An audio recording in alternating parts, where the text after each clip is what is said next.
here. So could you please give another Brass Institutes of America welcome to Tony Baker.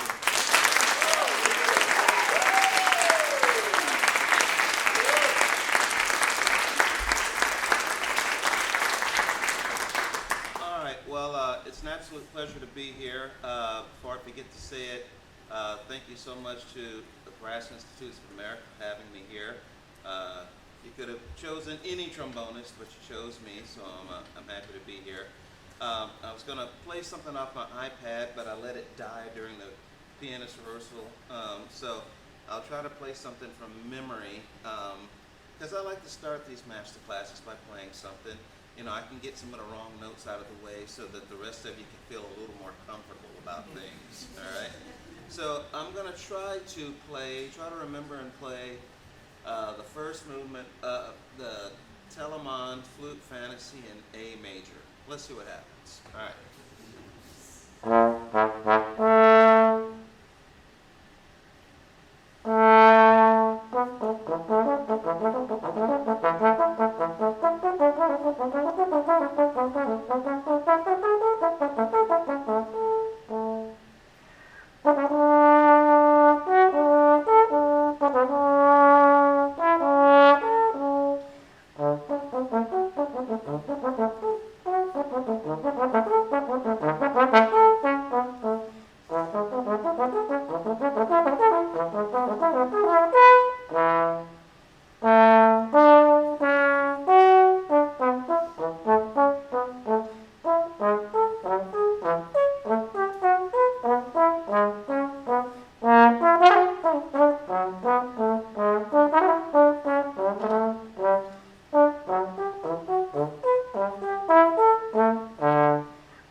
As I was playing it, more of the rest of it started coming back to me. So let's try the second movement. All right.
Try the third movement. Let's see what happens.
have as much music memorized as you can memorize. That way you can just make music anytime you want, make music anywhere, and practice it anywhere.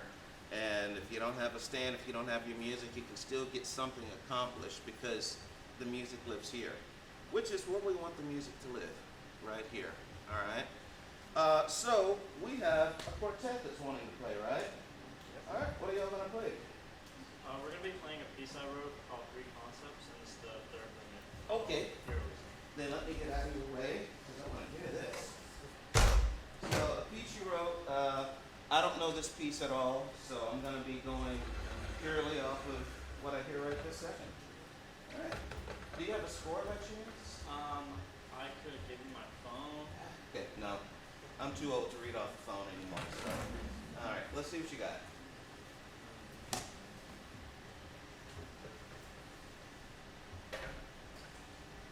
So how do we have the parts distributed? 1, 2, 3, 4? Or 1? You're 1, 2, 3, 4. Okay. All right, let's see what happens.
Why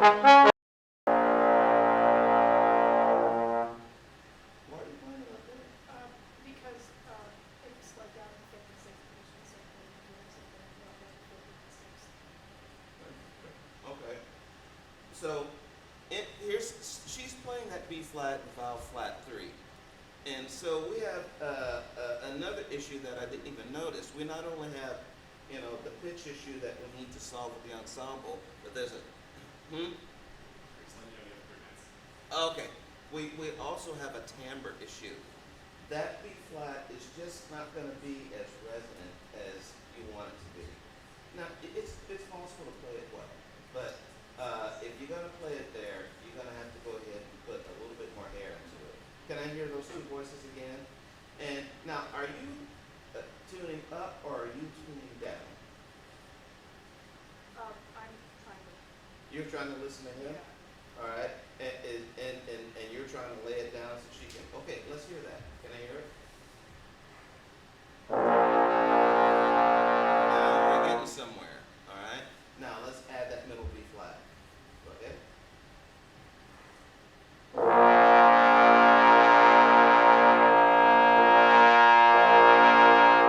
Now we're starting to get it. All right. You know this sound is locking in just because of balance.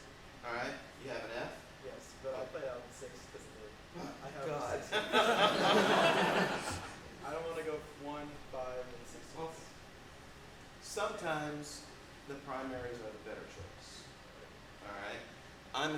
believer in the value of alternate positions. But when tone, quality, and timbre are the priorities, sometimes you gotta stick to home base. So I would tell y'all maybe just figure it out so that you get the best sounding note. All right, let's get those three voices again, but with your F. Okay, 2, ready, hold it out.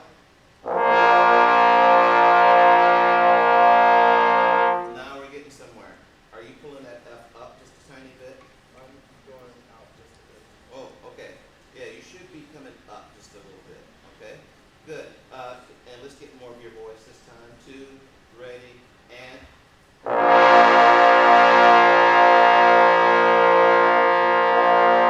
right, and you may have already been a little high, so come up just a little bit. All right, here we go. 2, ready, and.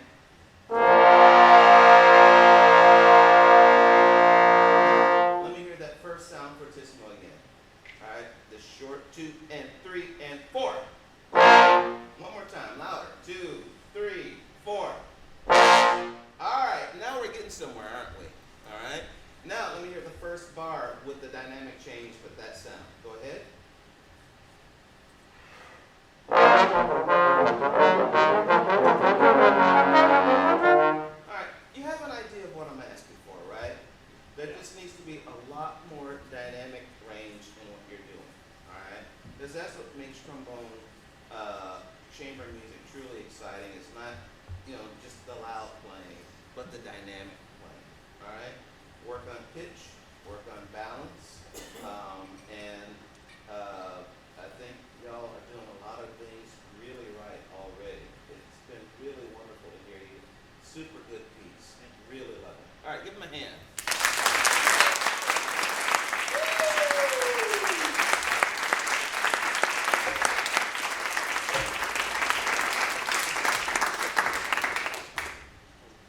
Austin.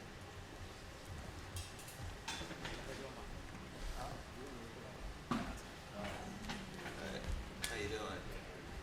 Alright. Okay, so what are you playing for us, Austin? So I'm playing a etude out of the book, the Fluvius book. Okay. The second one. I've been trying to work away through just playing on subless auditions for decreasing more people in the area. And one of the recent ones is someone put together some lyrical technical piece. Okay. Lyrical playing isn't my strong suit. I've fallen into the Bishop Mungo Tutu craft pretty hard. Well, let's hear what's happening. You want to play a few notes for us?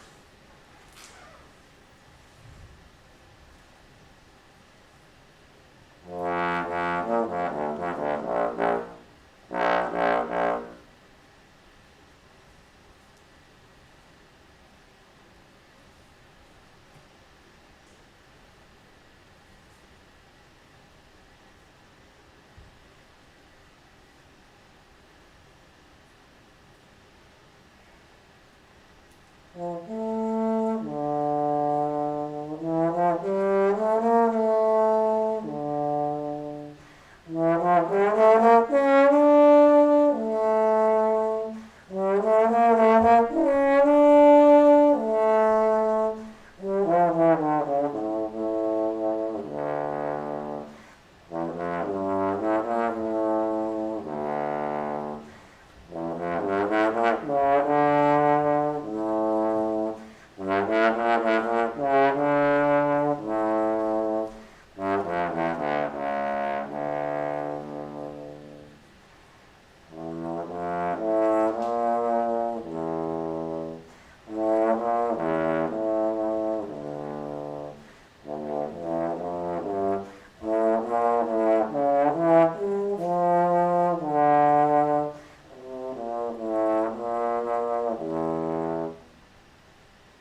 Lou Gillis was a Dallas fixture, a fixture in the Dallas music scene for many years. Wrote a number of pedagogical materials that are really quite underrated. All right. He's chosen to play this thing, and do you have an idea? I'm trying to figure out where I want to start. Do you have an idea of the shape and direction that you're going for musically? Not clearly. It's very obvious that you don't have that. Now, what you do have, what you are understanding, is that it's slow and it's legato. All right, and that's great. But playing it slowly, playing it legato, is not going to make it musical. All right. Now, I know y'all can't see this etude, but Mr. Gillis, and this is what he does in this book with some of the etudes, there are no dynamic markings, all right? None whatsoever. Now, did you think that was bad editing, or did you think that was a conscious choice? Intentional. It's intentional. Why would the writer just totally leave out any sort of musical direction or dynamic markings? Why would he do that? Chance to just give an expression. All right, so he wants you to figure out what's happening musically. All right, and so that's what a player's job is with something like this, is to make some musical decisions. Don't worry so much about if it's the right decision or the wrong decision. First, start off with some decisions. All right, this line is going to crescendo this much. This line is going to move a little bit. I'm going to pull back a little bit here. These notes are going to have a little bit more weight than the notes around them.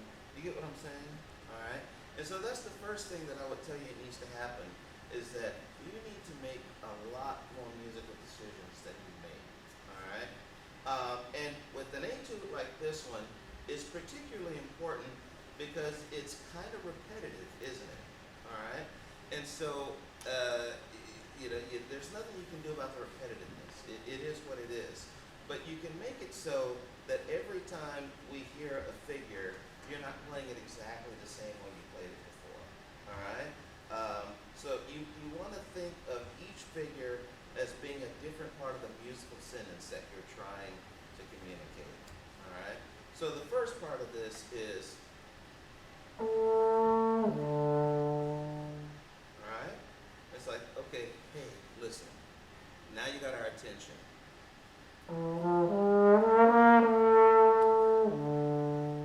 Okay, keep going.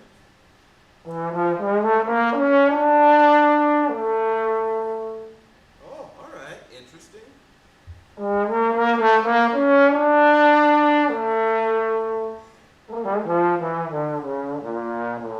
Hear what I did there?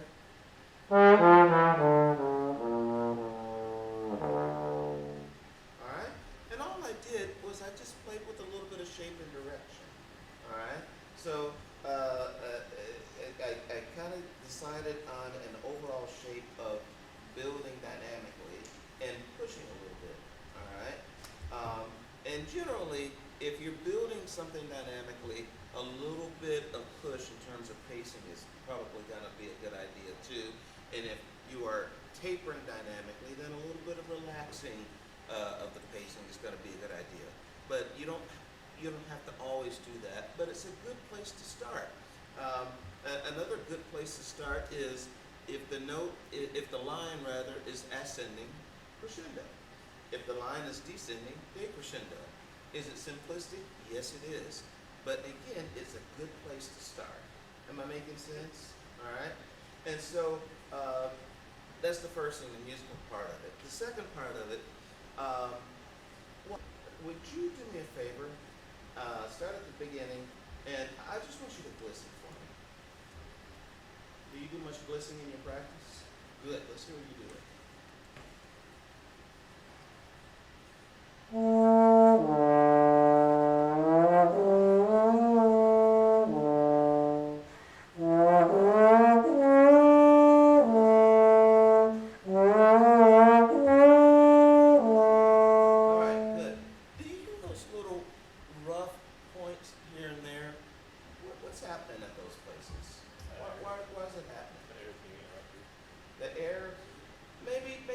necessarily being interrupted because you're not articulating. It's just not quite being supported enough. All right. Blissing is something that we trombone players love to do in our efforts to support a musical line because it's the quickest way to get us to just continuously supporting what's happening musically. All right. A piece of advice that I give my students all the time is think of every note as being a preparation for the next note you're about to play. This note needs to blow into this note. This note needs to blow into this note. And if you're thinking about it as every note leading towards the next note, that really helps to get some connection happening. So try it again and see if you can get more of this.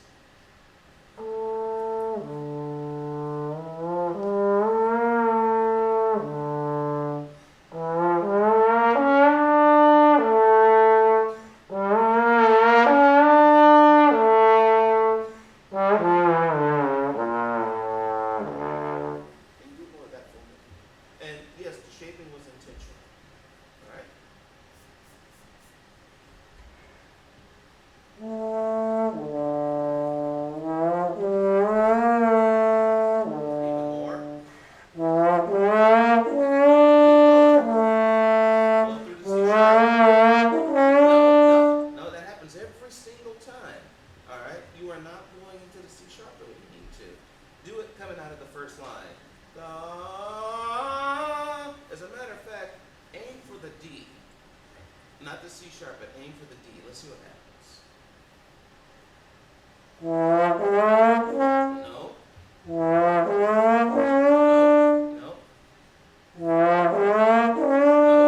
No.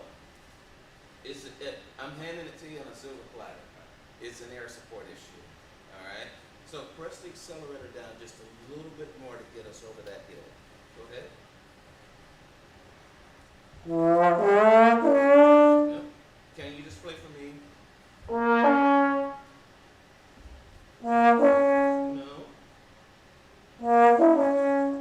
Again. We're getting there. No.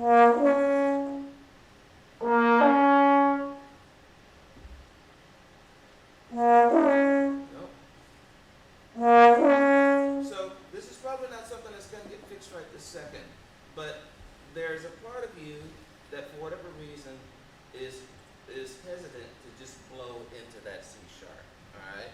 Maybe you've missed it enough times or cracked it enough times that you're kind of this way about it now. Is there a possibility of that? Okay. All right. Stop being scared. Never play scared.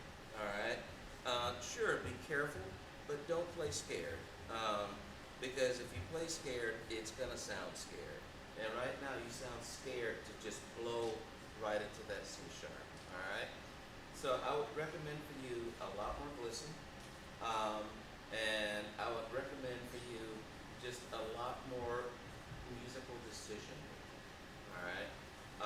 And then really making sure to follow through on those musical decisions. Okay? How many minutes do I have with him? About maybe 1 or 2. 1 or 2 minutes. Yeah. Okay. Let's see, what else do I want to choose here?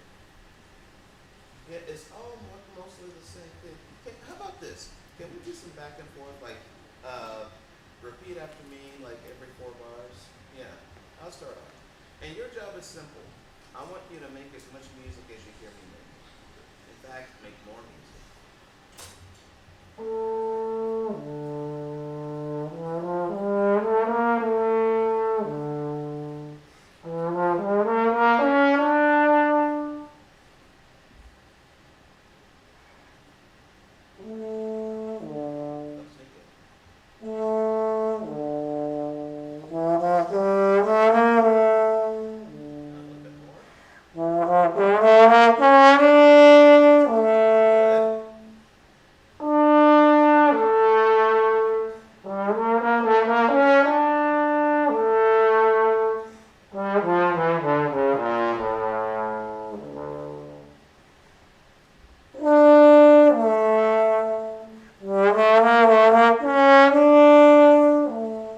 Keep going.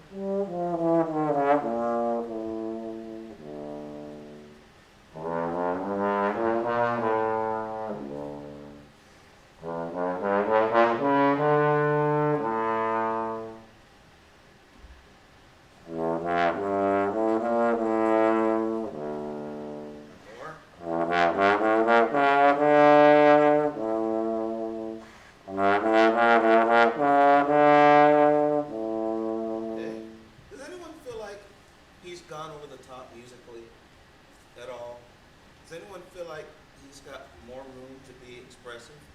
Now, you're certainly playing more expressively than you were 5 minutes ago, that's for sure. But you always have more room to be musically expressive. You always have more musical room than you think. So, what's my advice? Risk making too much music, all right? I rarely do I have to say to a student, whoa, settle down now. All right, you're going a little bit crazy on overboard. It's way too musically expressive. You're saying way too much musically. I don't know that I've ever had to do that, maybe once or twice. We get accused, and rightly so as trombone players, of not being very musical, all right? And you can get into why that is, but it tends to be true because we're thinking so much about operating the machinery or where our embouchure is or what our tongue is doing, and we're not thinking enough about what the heck is musically going on here. All right, we're pretty much done, aren't we? Yeah. Okay, nice job. I enjoyed hearing it. Yeah.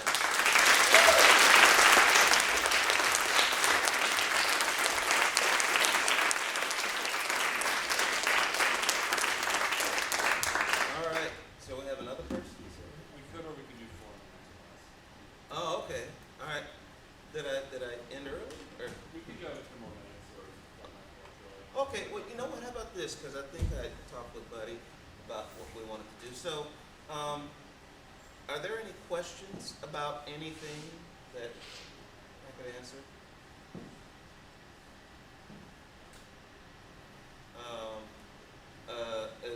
Okay, well, so there was someone else who was going to play in this We one? can start the next class. There were 3 in this class, but we can go 4 in the next class. All right, what would be better? Should we go ahead and hear one more person? Sure, Or we can do 1 more person now. all right, who was going to play? All right, come on up. All right. I don't have to I just don't remember what the plan was. That's fine, let's do it. Let's do this. Hi, what's your name? My name is Lenny Hopkins. I go to VCU in Richmond. Cool. I'm going to be playing Mozart's Requiem. I would like to do 2 minutes first. Yeah, of course you can. Yeah. You can play a few notes if you want to.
As if someone has a great announcement to make. All right. So if that's what you think, why are you playing the opening the way you're playing it? Probably because I'm nervous. Okay. Well, the best thing to do when you're nervous is to blow. Okay. I mean, when you're nervous and you blow, who knows? You might just play well. All right. But err on the side of going ahead and putting air into the horn. So yes, for those of you who haven't heard this movement of the Requiem by Mozart, it starts with second trombone alone, playing this opening. It's a big excerpt for the trombone. And I think one of the big mistakes that people make with this opening is that they don't play it with enough